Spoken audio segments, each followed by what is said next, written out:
So, nothing but glutes. That's why you guys are here, right? Right seminar? Okay, so I actually have a bachelor's of science. My majors were sociology, criminal justice, and exercise science, health, fitness. My name is Ari, in case anyone doesn't know me already. And then I did minor in nutrition. So this is actually part of for my internship, so you guys are all part of that. I graduate in 2 weeks, which is super exciting.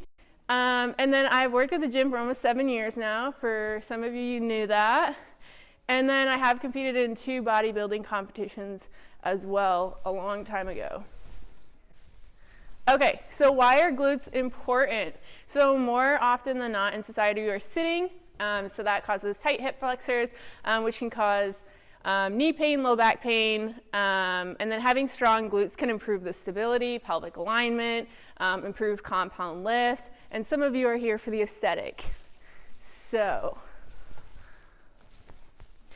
here's the anatomy that we're going to go over. So you have 3 major parts of your gluteals. So you have your glute max, your glute med, and your glute min. So your glute max is this bottom part right here. That's known as your underbutt. And then you have your glute med, which is A, and that's going to be your upper butt.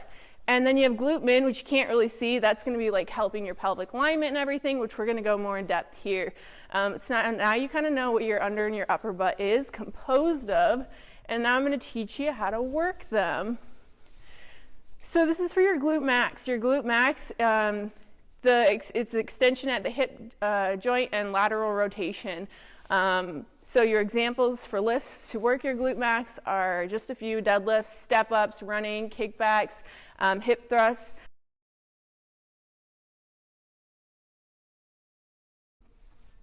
Glute med, so your upper butt. Abduction at the hip, so abduction, you can kind of see how she's doing it.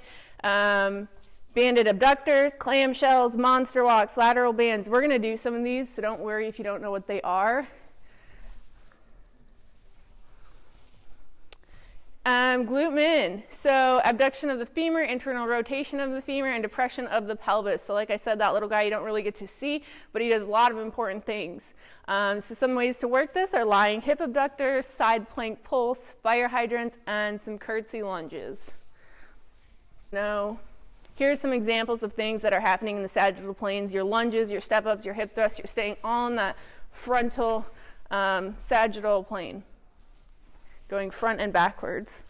Your transverse, like seated abduction, fire hydrants, clamshells, anything going outside, kind of moving in like more of a circular motion. And then you have your frontal, so you have your lateral band walks, your side plank pulse, your jumping jacks. Those are all happening right in that frontal plane. Okay, so this is where, I think we'll do this at the end, but I just wanted to quick show you guys so you understand. So the frontal, the sagittal, and the transverse. There's a jumping jack series and there's a lunge series. So I'm going to show you the lunge series, and we're all going to do it together at the end as like a little warm-up. But so for the frontal, let's start with the sagittal. So for like a sagittal lunge, it's just your normal lunge, sagittal. Your frontal can be out here, and then your transverse would be something like this. So you can kind of see then in a visual representation what those planes look like. Okay, so before we start doing any lifts or anything, you really want to ensure that you know what a pelvic tilt is and how to correct it. This can be harmful to your back, and it can lose your activation for your glutes if you're not paying attention. So keeping neutral hips. So a lot of times people, when they're standing, they dump their hips. So you can kind of see even in that picture. So making sure you're really pulling in those hips, squeezing those glutes to have a nice stable core, and activate those glutes to the mat.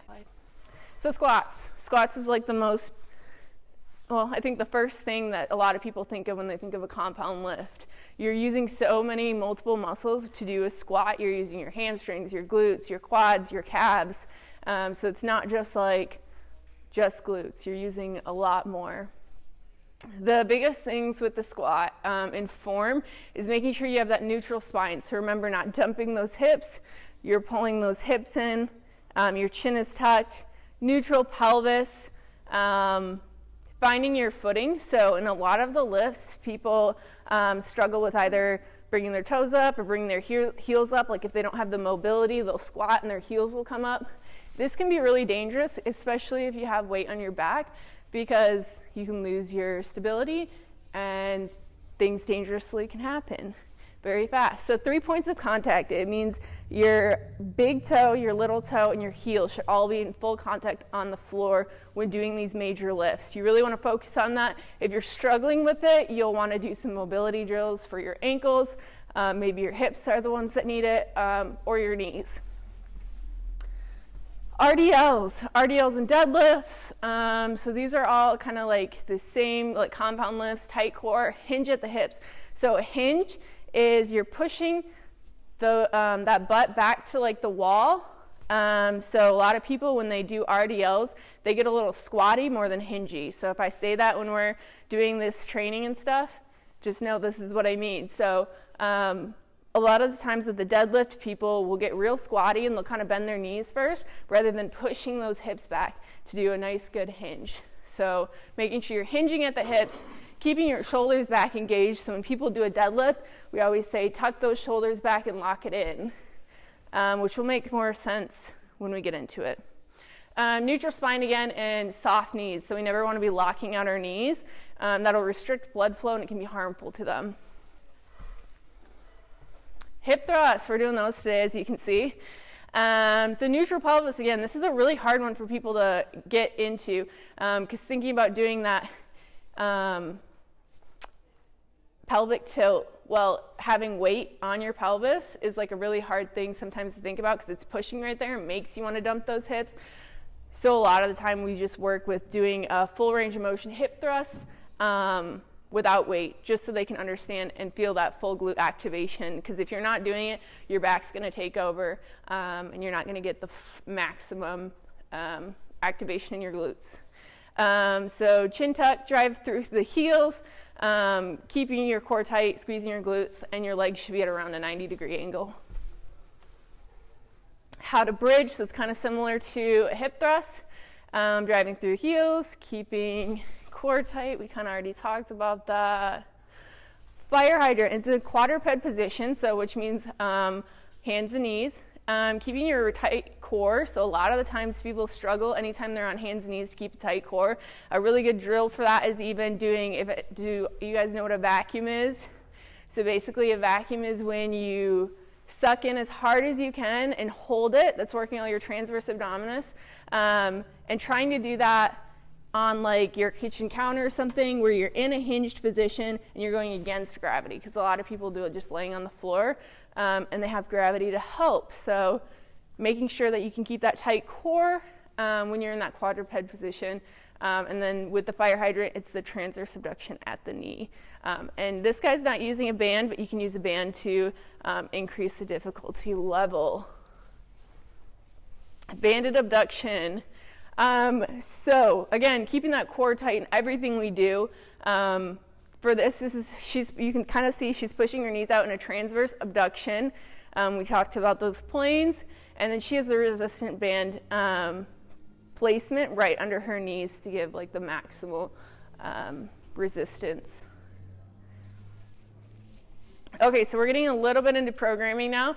Low versus high reps. So low reps are beneficial for building muscular strength because you're able to increase the weight more if you're only doing a few low reps. So if I want to hip thrust, I don't know, 100 pounds, I'm going to want to do maybe lower reps if that's a lot of weight for me, because I probably won't be able to get them in a high rep.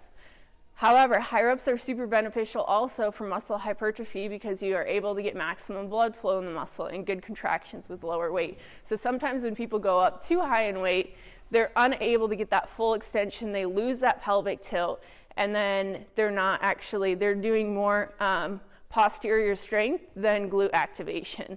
So being aware of that when you're doing hip thrusts and stuff like that.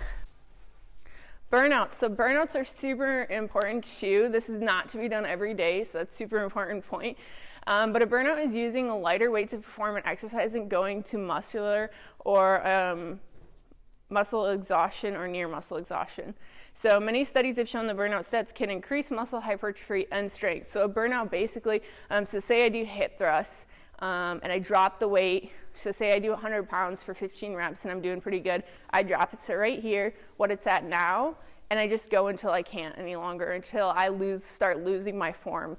I think that's a bigger point to make, because if you're just doing it and you have not good form, it's not doing the same thing. You could just potentially hurt yourself. So quitting when you're at muscle exhaustion and you can no longer keep form. How to program. So a lot of people, programming is super in depth. So we're just going to kind of hit on a few points to make it a little simpler. So include the different planes of movement. So that's the simplest way I can put that, because if you put something from the sagittal, the transverse, and the frontal plane in your glute workout or any of your workouts, you're probably going to hit, for example, for the glutes, you're probably going to hit all three of those glutes. So you're going to hit your glute max, your glute med, and your glute min, if you include all three of those sagittal planes or different planes of movement.